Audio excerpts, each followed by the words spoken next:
بسم اللہ الرحمن الرحیم۔ السلام علیکم ناظرین، آج ہم اس ویڈیو کے اندر بیان کریں گے دجال کی خبریں ملنا شروع ہوں گی، اور ہم یہ بھی بیان کریں گے ظہور دجال اور اس کے مختلف دعوے اور اس کا سفر یمن، مکہ اور مدینہ میں، اور دجال سے ایک عالم دین کا مناظرہ۔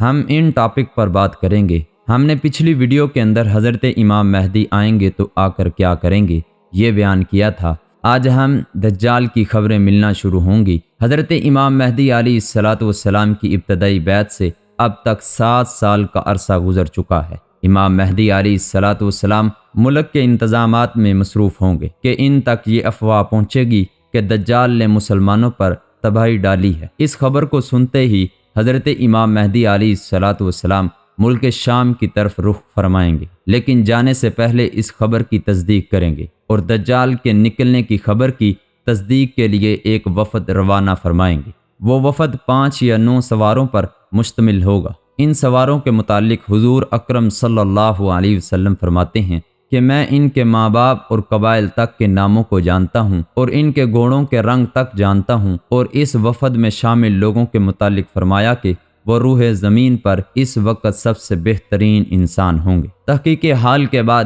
جب یہ خبر جھوٹی ثابت ہوگی، جلدی کو چھوڑ کر دوبارہ سے ملک و ملت کے کاموں میں مصروف ہو جائیں گے۔ ابھی تھوڑا ہی عرصہ گزرا ہوگا کہ دجال ظاہر ہوگا۔ ظہور دجال اور اس کے مختلف دعوے۔ دجال یہودیوں میں سے ہوگا۔ عوام میں اس کا لقب مسیح ہوگا۔ دائیں آنکھ سے کانا ہوگا۔ گھنگرے دار بال ہوں گے۔ سواری میں ایک بہت بڑا گدھا استعمال کرے گا۔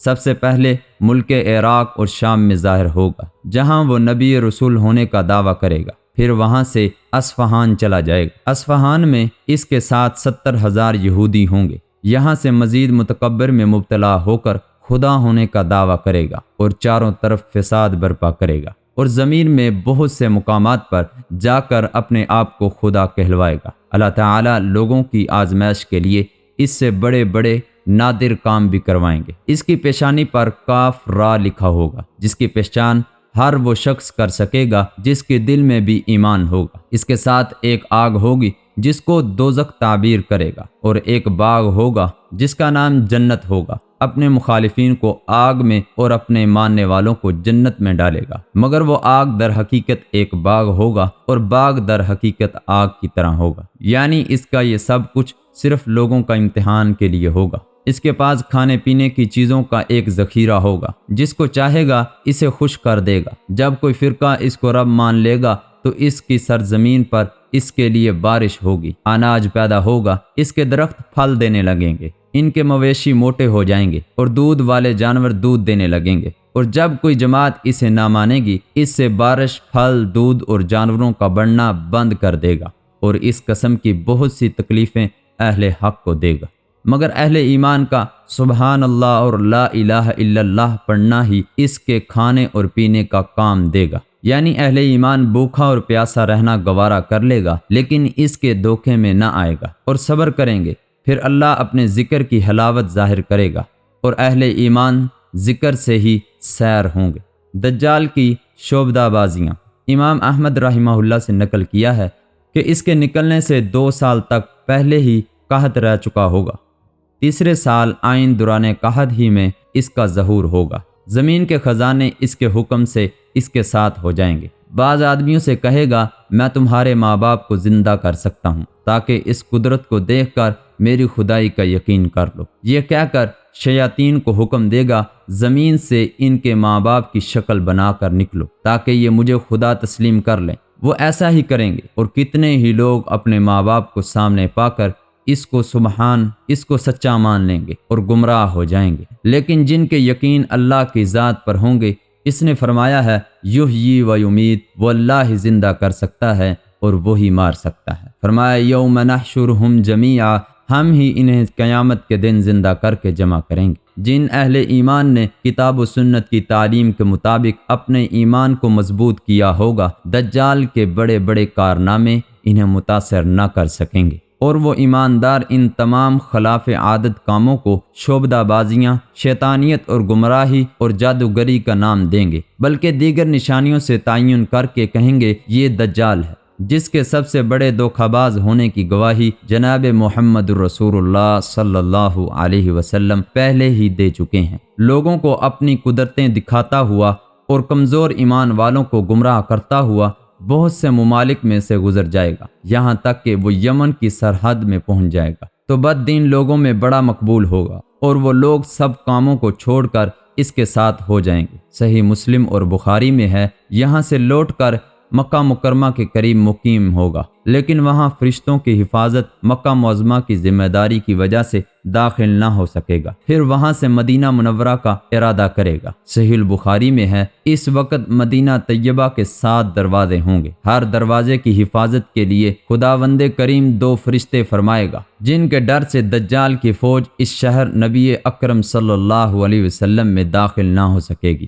مدینہ منورہ میں زلزلہ آئے گا، جس کی وجہ سے بد عقیدہ اور منافق لوگ خوف سے شہر نبوی صلی اللہ علیہ وسلم سے نکل جائیں گے اور باہر آ کر دجال کے پھندے میں پھنس جائیں گے، کیونکہ مدینہ طیبہ میں یہ لوگ اللہ اور اس کے رسول صلی اللہ علیہ وسلم کی محبت سے نہیں رہ رہے ہوں گے، بلکہ اپنی دنیاوی اغراض سے وہاں ہوں گے۔ ان کو مدینہ اور صاحب مدینہ کی سنت اور محبت سے کوئی غرض نہ ہوگی، اس وجہ سے انہیں زلزلے کے ذریعے اس پاک سرزمین سے نکال دیا جائے گا، کیونکہ بہت سے انسان روپے پیسے کمانے کی غرض سے وہاں رہتے ہیں، انہیں روضہ رسول صلی اللہ علیہ وسلم پر سلام تک نصیب نہیں ہوتا۔ دجال سے ایک عالم دین کا مناظرہ۔ جب یہ ملعون ارض مقدس مدینے سے باہر موجود ہوگا، ان دنوں مدینے میں ایک عالم بزرگ ہوں گے جو اس ملعون کو اپنے علم خداداد سے پہچانیں گے اور اسے لاجواب کرنے اور لوگوں کو حق راہ بتلانے کے لیے دجال سے مناظرہ کریں گے۔ چنانچہ مدینے سے باہر آ کر دجال کی فوج کے قریب آ کر پوچھیں گے، دجال کہاں ہے؟ وہ ان کی گفتگو کو دجال کے ادب کے خلاف سمجھیں گے، اس عالم دین بزرگ کو قتل کرنے کا ارادہ کریں گے، لیکن ان میں سے کچھ لوگ منع کر دیں گے اور کہیں گے کہ تمہیں معلوم ہونا چاہیے کہ ہمارے اور تمہارے خدا دجال نے بغیر اجازت کسی کو قتل کرنے سے روکا رکھا ہے۔ ناظرین، وہ دجال سے جا کر کہیں گے کہ ایک شخص آیا ہے جو بڑا گستاخ ہے اور آپ کی خدمت میں حاضر ہونا چاہ رہا ہے۔ دجال اس بزرگ عالم کو اپنے پاس بلائے گا۔ جب وہ بزرگ دجال کے چہرے کو دیکھے گا تو فرمائے گا، میں نے تجھے پہچان لیا، تو وہی دجال ملعون ہے جس کی پیغمبر خدا صلی اللہ علیہ وسلم نے خبر دی تھی اور تیری گمراہی کی حقیقت بیان فرمائی تھی۔ دجال غصے میں آ کر کہے گا، اس کو آرے سے چیر دو۔ یہ سن کر اس کے ماننے والے اٹھائیں گے اور اس بزرگ کے 2 ٹکڑے کر ڈالیں گے اور عبرت کے لیے دائیں بائیں ڈال دیں گے۔ ناظرین، پھر وہ دجال ان دونوں ٹکڑوں کے درمیان سے نکل کر لوگوں سے کہے گا، اگر اب میں اس مردے کو زندہ کر دوں تو کیا تم میری خدائی کو تسلیم کر لو گے؟ وہ کہیں گے، ہم تو پہلے ہی آپ کے خدا ہونے کو مانتے ہیں اور کسی قسم کا شک و شبہ دل میں نہیں رکھتے۔ ہاں، اگر آپ اسے ہمارے سامنے زندہ کر دیں اور ایسا ہو جائے تو ہم کو مزید اطمینان ہو جائے گا۔ پھر وہ ان دونوں ٹکڑوں کو اکٹھا کر کے زندہ ہونے کا حکم دے گا۔ چنانچہ وہ خدائے قدس کی حکمت اور ارادے سے زندہ ہو کر کہے گا،